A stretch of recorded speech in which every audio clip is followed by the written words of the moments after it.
UFC Vegas 53. These are the full card predictions and the betting breakdown. Main event, Rob Font versus Marlon Chito Vera. I love this card. I can't wait to talk about every matchup. Make sure you guys smash that like button. If you're new to the channel, subscribe. Turn those post notifications on and share the video as well. And let's jump into the first fight of the night. This one is a rebooking. We were originally supposed to see this fight on the UFC Vegas 52 card. Sherman pulled out day of the fight due to a little bit of an injury, but they got it rebooked a week out. So not bad. Romanov, Sherman, you guys know the pick. It's going to be Alexandr Romanov. Pretty confident with him in this matchup. I think the grappling is just going to be way too much for Chase Sherman. You look at Jake Collier, what he was able to do with Chase Sherman on the floor. I think Romanov can do a lot more than that. Romanov is a very difficult guy to deal with grappling. He is a southpaw, and Chase Sherman being more of the orthodox fighter. Standing up, we can't sleep on Chase Sherman completely. I mean, he is a former BKFC champion. Chase Sherman can box a bit.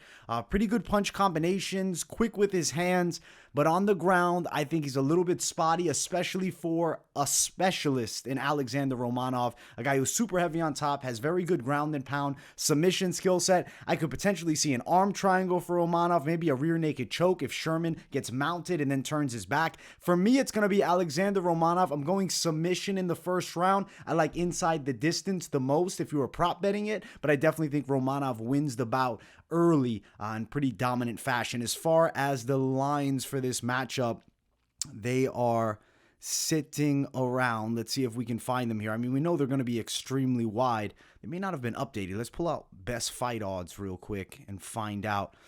UFC Vegas 53, Romanov Sherman minus 2,300, Sherman plus 1,100.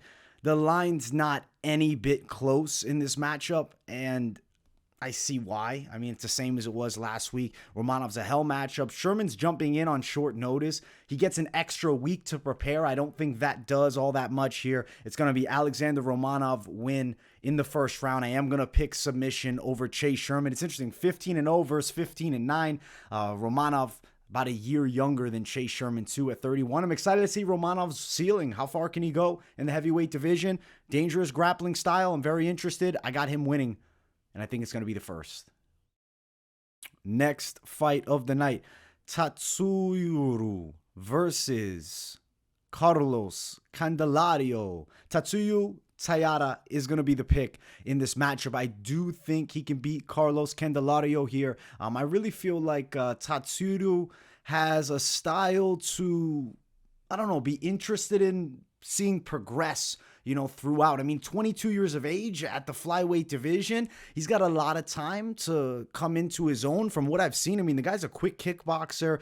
He's very light on his feet and he moves extremely well. He also seems very calm in the cage, which is a very good attribute for somebody who's just 22 years of age. Very good straight right. And also on the ground, he's good as well. He's pretty good with his top pressure, times his takedowns fairly well. On the Candelario side, Candelario is a southpaw pressure striker, a guy who will also look to chain in some takedowns, but I see him sitting in the pocket a bit too much. In the face of Tatsuro, I think Tatsuro is actually going to land some pretty good punches in this fight. Touch up Candelario, especially with that straight down the line on Candelario, the southpaw. I feel like there may be some wrestling attempts by Candelario, but I think Tatsuro could end up surprising him with the grappling. Tatsuro is known for the submissions. I mean, you look as of late, submission, decision, and then KO. I mean, 3 straight submission wins. I think Carlos Candelario gets finished for the first time here. I think that Tatsuro Taira wins via submission, and I like him in the second round, but I also see him as the better striker. Wouldn't be shocked if he puts Carlos Candelario down and then club and subs him. I like Tatsuro a lot here in this matchup. Let's see what the line is like. Tatsuro Taira, minus 260. I can't get enough out of saying this guy's name. It's a pretty badass name. He's a real Japanese prospect at flyweight. Carlos Candelario is a plus 270 dog. I think there's a reason for those lines, and I think it's going to be Tatsuro with a dominant win. I like second round submission for him. Next fight of the night, Gina Mazany versus Shanna Young. I am going to be picking the Gina Mazany side here. With her opponent, Shanna Young, you have a southpaw, and Mazany also being a southpaw, so southpaw versus southpaw matchup. Young's a bit of a rangy kickboxer, a girl who stands very tall. What I don't like is the head is up high. The chin is in the air, and it could be clipped. Now, Mazany isn't necessarily known for her stand-up game. She does have okay punches and is fairly quick and has like decent athleticism. Is training with James Krause, which I think is going to be improving her game a fair amount, but known for the grappling game. Solid takedowns, very good work from the top position, controls extremely well. Shanna Young, a girl that's been taken down in the past. We've seen her beaten on the floor. Standing up, I think Mazany could land some overhands here on the very upright Shanna Young. On the ground, I think Mazany's top pressure is going to be too much. I think the wrestling is the ultimate difference maker. And then on top, I think Mazany does good work. I feel like we're going the distance here. I like Gina Mazany to win a decision in this matchup. As far as the lines for this one, Mazany is a favorite, minus 149 best value. Shanna Young plus 138 as the dog. Yeah, I'm feeling that Gina Mazany side here. You know, both girls more towards the back end of this women's flyweight division. Young being 0-2 in the UFC so far. Lost to Macy Chiasson by a decision and then just beaten by Stephanie Egger 6 months ago. Mazany returned to the UFC, was able to get a win over Rachel Ostovich, and then most recent loss, Priscilla Cachoeira stopped her. But if you look at that fight, she was winning the wrestling, started to gas a bit, and then she ends up getting TKO'd there. I think Mazany has a lot less of a power threat from Shanna Young standing up, and I think she'll be able to do her thing and be fairly competitive there. But on the floor, biggest difference maker. Mazany win via decision here. Next fight of the night, Mike Breeden versus Natan Levy. I am interested to see both of these guys again. Very interested to see Breeden on a full camp. I am not super high on Natan Levy. I'm going to be picking the Mike Breeden side in this matchup. He looked a bit fluffy in that debut. He looked like, he could have made 145. Granted, he took it on very short notice. He weighed 158.5. He's not going to have weight issues coming forward here. I think he's going to look good, ready to rock. Natan Levy is a dangerous guy with his grappling game. Very heavy from the top position. Can control fighters well from there. Has submissions on the floor. A decent striking game and definitely likes to close distance with overhands, but I think Breeden is definitely the better kickboxer of the two. Breeden can wrestle a bit too. I don't think he's bad on the floor. Biggest concern for me is in an FAC bout. It was with a fighter most recently. Let's pull in, I think Nick Compton. Yeah, it was Nick Compton. He was nearly armbarred. Luckily, the time ran out. Natan Levy is not a guy to play with on the floor. I think Breeden's smartest game plan would be to strike here. In that matchup with Compton, he looked for takedowns, slammed Compton to the floor, and then finds himself in a deep armbar. I think that Breeden can outstrike Natan Levy here. Both guys I am not super high on, but I like Breeden's experience. He's been fighting for a fair amount of time now, double the fights of Natan Levy. Not saying Levy's overrated, but if you look at his win right before the Contender Series over Ben Lugo, he was hurt badly in that fight by Lugo. Lugo, a guy I believe now he's 5-5 as a pro. I think Natan Levy could be in a bit of trouble striking here. I think that it's a competitive matchup. If Breeden can defend the takedowns, he outstrikes Levy in this fight. I definitely think he's a better kickboxer, and Breeden's style is constant pressure. He's a guy that will eat punches, has a pretty good chin. Yes, Alexandr Hernandez was able to stop him in the recent one, but that short notice fight, he definitely wasn't in his best shape. I think he's coming in ready to go, coming back in his sophomore UFC appearance with a vengeance here. Natan Levy, recent loss to Rafa Garcia. I like Mike Breeden to win a decision over Natan Levy. I guess I'm not surprised to see the line this wide. It's minus 207 for Levy, plus 183 best value for Breeden. Levy has a bit of hype behind him, but I don't think it's justified hype when you look at the matchups, when you look at the resumes. Mike Breeden's a guy that's been fighting for his UFC chance for a long time. Contender Series veteran as well, lost in the Contender Series some years ago. I think that Natan Levy's in trouble striking with Breeden. I think on the floor he has an advantage, but the wrestling, I believe Breeden's wrestling can keep up here. I'm going Mike Breeden to win a decision over Natan Levy in what will actually be a pretty big upset. Next fight of the night, Yohan Lainesse versus Gabe Green. I really am interested to see both these guys throw down because they have fun styles. I like the Yohan Lainesse side. I actually think he's a pretty dangerous striker. I'm going to be picking him to win here. When I look at this matchup, what I like from Yohan, he's a power kickboxer who's pretty heavy with the hands. He's a guy that likes to bang in close range and has honestly a pretty nice jab cross left hook combination. Gabe Green, a solid striker who definitely likes to press forward, a very in-your-face style. Fighting a power puncher like Yohan, I feel like he's going to be touched up a bit. And I do think that Yohan Lainesse can get a knockout. I'm going to go Yohan wins by KO actually in this spot.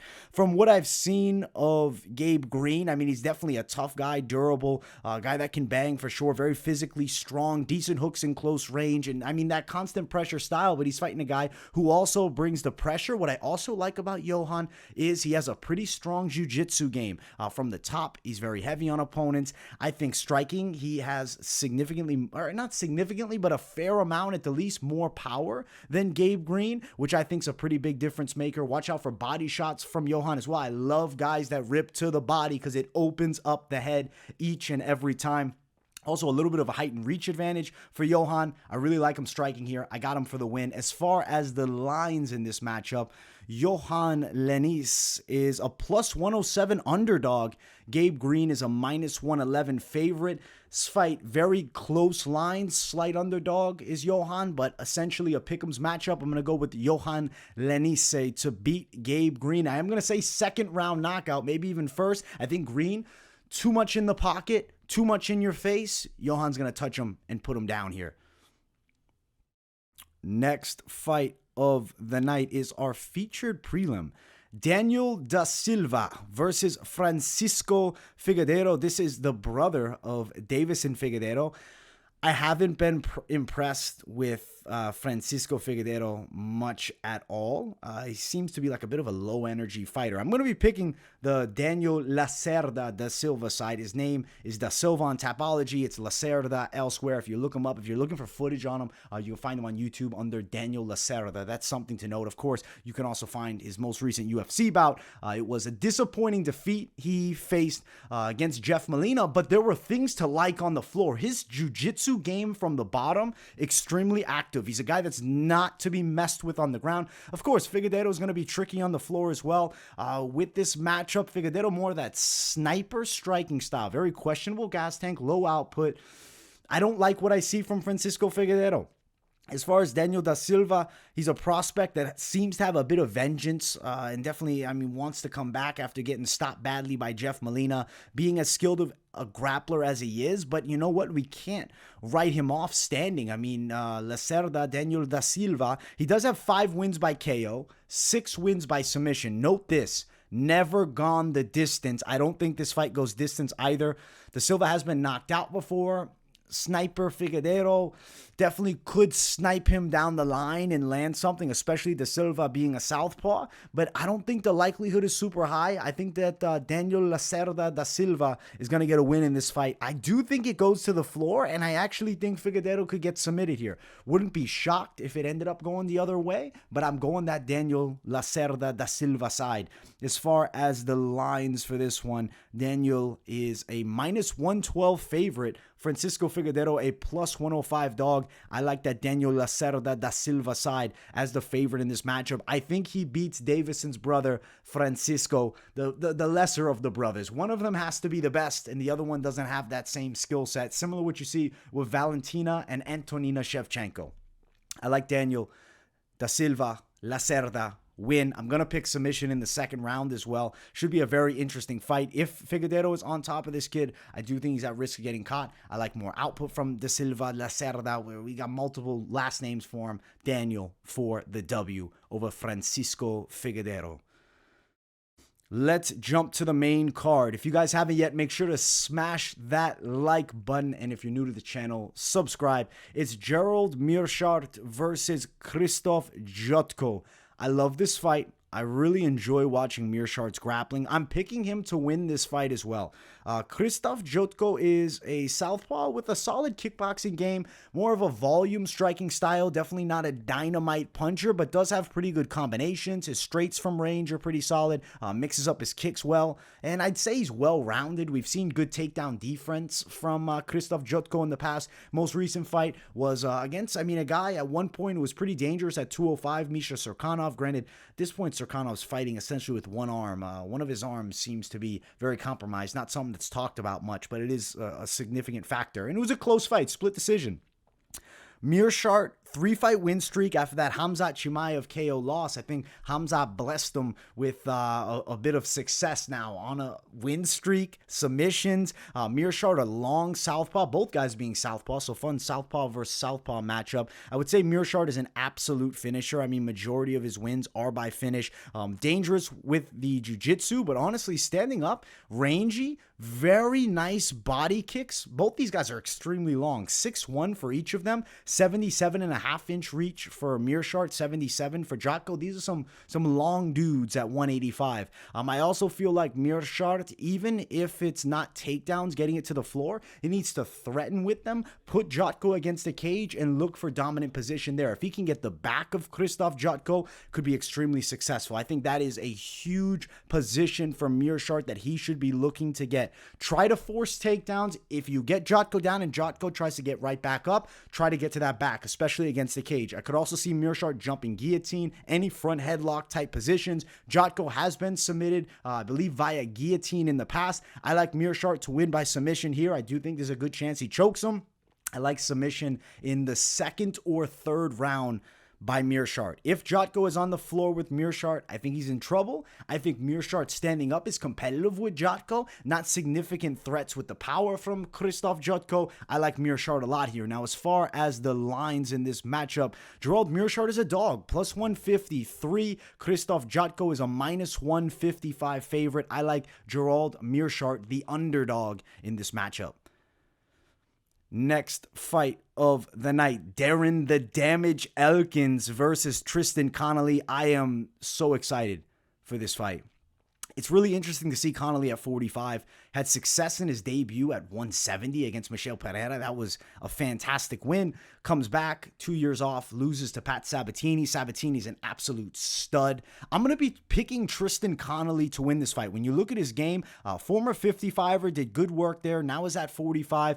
Patient pressure style. Definitely has decent kickboxing. His overhands from distance are pretty nice. Solid wrestling game. Good takedowns. The gas tank is very good. And something that I feel you need to beat a guy like Darren Elkins is the ability to go long and not punch yourself out. I don't see Connelly as a guy who punches himself out. He's a pretty patient striker. He has that pressure style, but it's controlled pressure.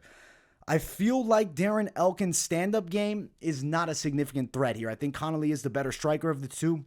Elkins is a relentless fighter who can take a lot of damage. So if you're a flashy kickboxer and you unload on him, you keep landing and you're getting confident, then Elkins is still in your face, still coming. You don't get the stoppage, and then he takes you down. He's going to beat you up. Connelly's very competent on the floor. Going 3 rounds with Sabatini and then finishing really strong in that third round. Darren Elkins, to me, could also be slowing down. He took a bad loss to Cub Swanson in the last one, was knocked out in that first round. Elkins is a legend of the game. He's like an ultimate fan favorite style, a guy who can take a beating and always come back. I think Tristan Connelly will be the better man for the 3 rounds. I like Tristan Connelly to win a decision. As far as the lines for this fight, Connelly is a slight underdog, plus 119. Darren Elkins, the minus 130 favorite. I like Tristan Connelly to win via decision in a competitive fight, but Connelly should be the better of the two with the stand-up. I'm very interested to see how they clash with the wrestling. I still slightly lean it to Connelly, and I think the gas tank is there to match it. Tristan Connelly win by a decision.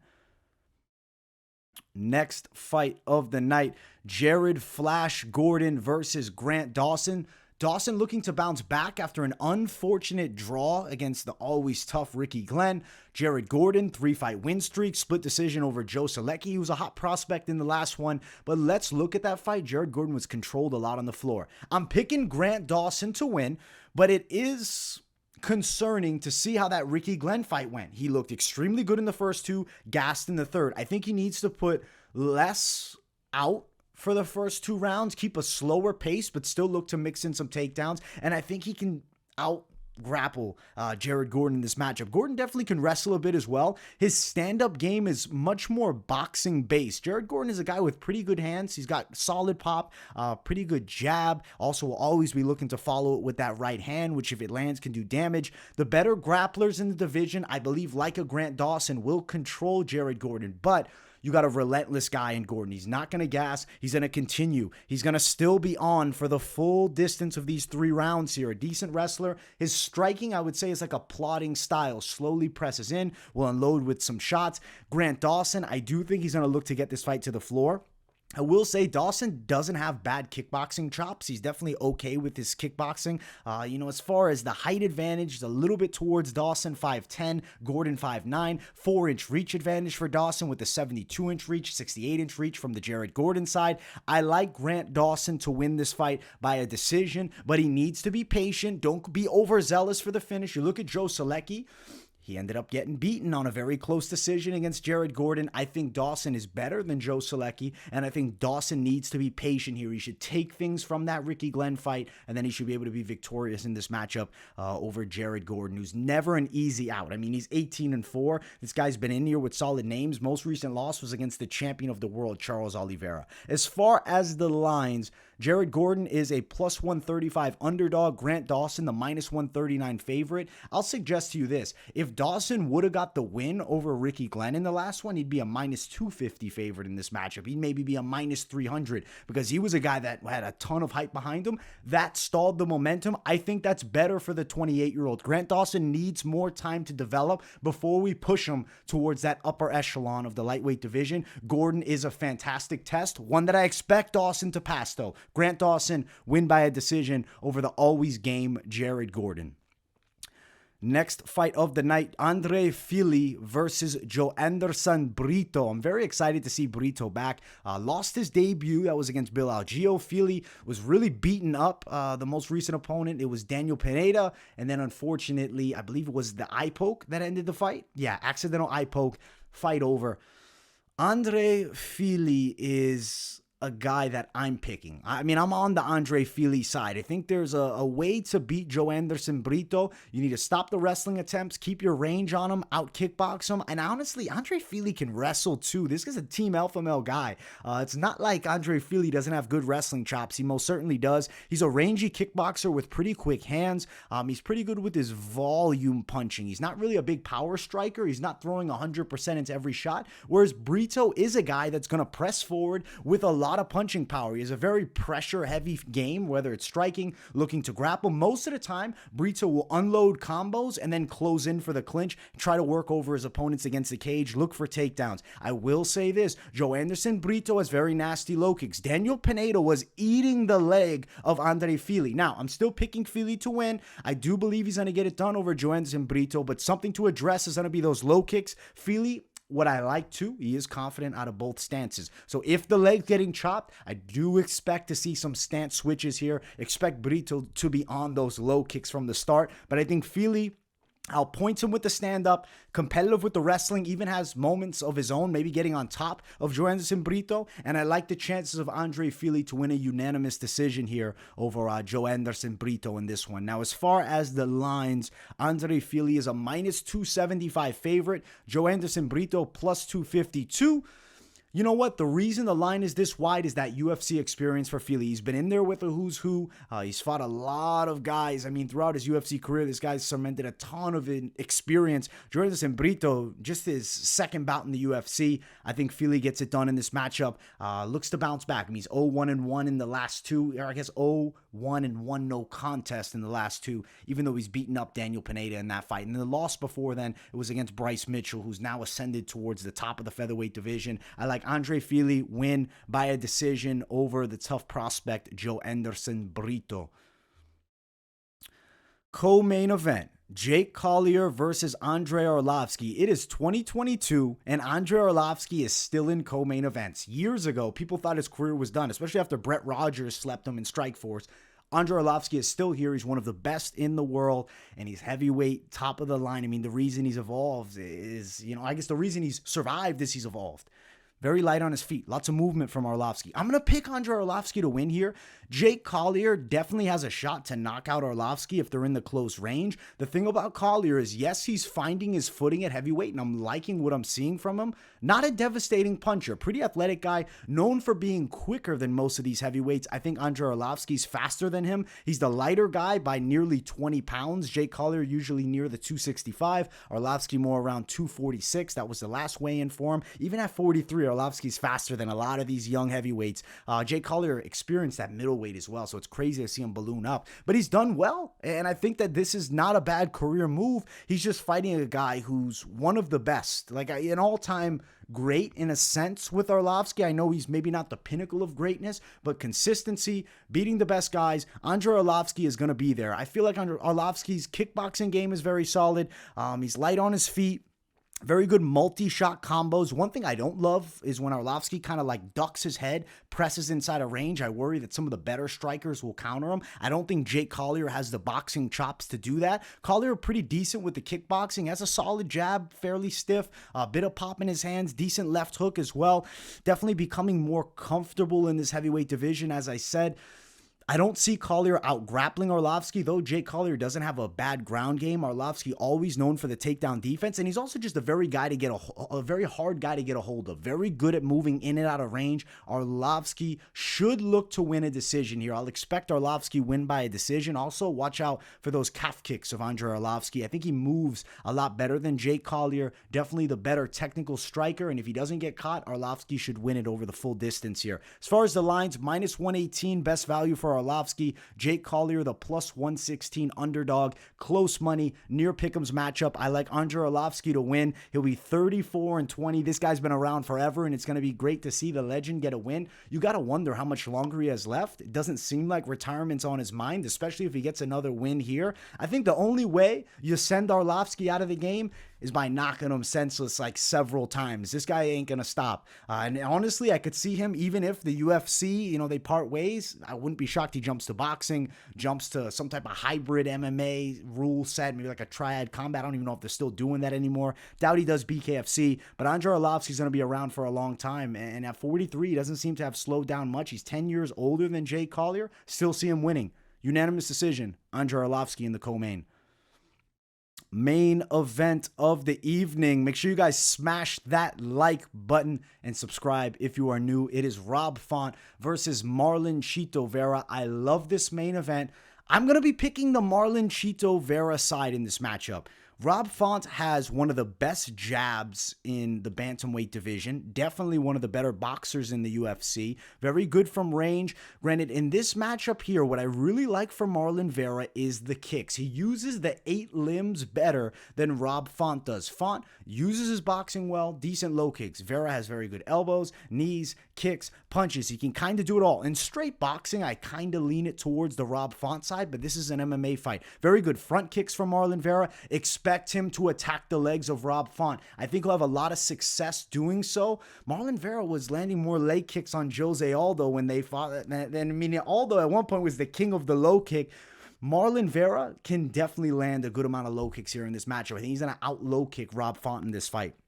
I feel like the nasty elbows in close range for Vera will be a winning weapon, or at least one of the weapons to lead him to victory. As far as Rob Font, maybe we'll look for some takedowns, work his boxing, and then try to get Vera on the floor. But Marlon Vera is extremely good on the ground. Yes, he was taken down by Frankie Edgar and controlled a bit, but Frankie Edgar is a top-line fighter of all time, top-line wrestler of all time, one of the heaviest guys on top, one of the best ground and pounds in the lighter weight classes ever. Marlon Vera grappling, I actually think is a little bit better than Rob Font as well. I think from the top, he has better ground and pound. I feel like Marlon Vera has also a really good understanding of his range. I'm not saying Rob Font doesn't, but I can see Rob Font getting countered and caught a bit as he tries to close the distance. I expect Vera to be chopping the legs, slowing Rob Font down. Also, Marlon Vera, only 29, Font 34. Not saying age is a huge factor here. I still think Rob Font's in his prime, but normally the bantamweight division, you hit that 34, 35, 36 is where the slowdown happens. It's eventually going to. Marlon Vera is in his absolute athletic prime here. He's poised to make a run for the belt. This is the matchup that he needs to win. I see Vera as a top guy in the weight class. I don't know about winning a belt, but I'd be very interested to see him attempting it. And I think beating Rob Font is the key to get you towards the best of the best. Rob Font is like that guy right before that top line, right before that top 3, top 4. And I think Marlon Vera passes the test in an extremely competitive fight. I'm going to go Vera wins by a decision, but he needs to get on the kicks, needs to rip elbows in close range, work a little bit of that tie clinch, maybe even mix in a bit of takedowns. I do think as long as he can close that distance, and even if Rob Font gets the jab going a bit, I feel like Vera's going to be looking to counter with that low kick. As long as he chops at the legs, it's going to slow Font's movement. It will make him more hesitant with the jab. I think Vera wins a hard-fought unanimous decision. Very technical fight here. Expect 5 rounds of beautiful technique. Rob Font, the favorite, -125. Marlon Vera, the +120 underdog. I like the underdog in this main event. Marlon Vera, I love this card, guys. I cannot wait for the majority of these matchups. I'll be live for the whole thing, so make sure you tune into the Fight Companion. I got tons of content dropping on the channel all week long. Yeah, this is a great card to bounce back. UFC Vegas 53 is a fair amount better than UFC Vegas 52, and honestly, no matter what the negative sayings were about Vegas 52, it delivered as a great card. There were great matchups. There's going to be amazing matchups on this Vegas 53 card as well. I hope you guys enjoyed the breakdown. Make sure you smash that like button. If you're new to the channel, subscribe, turn those post notifications on, and don't forget to share the video as well. Let me know what you guys think in the comments, what you guys think of the picks. I want to hear some of your bets, potentially, some of you guys' picks. And also, if you don't have anything to say, but you really enjoy the content, drop a W in the chat to help your boy out and pump that algorithm. Much love, my people, and I will see you all in the next video. Peace, guys.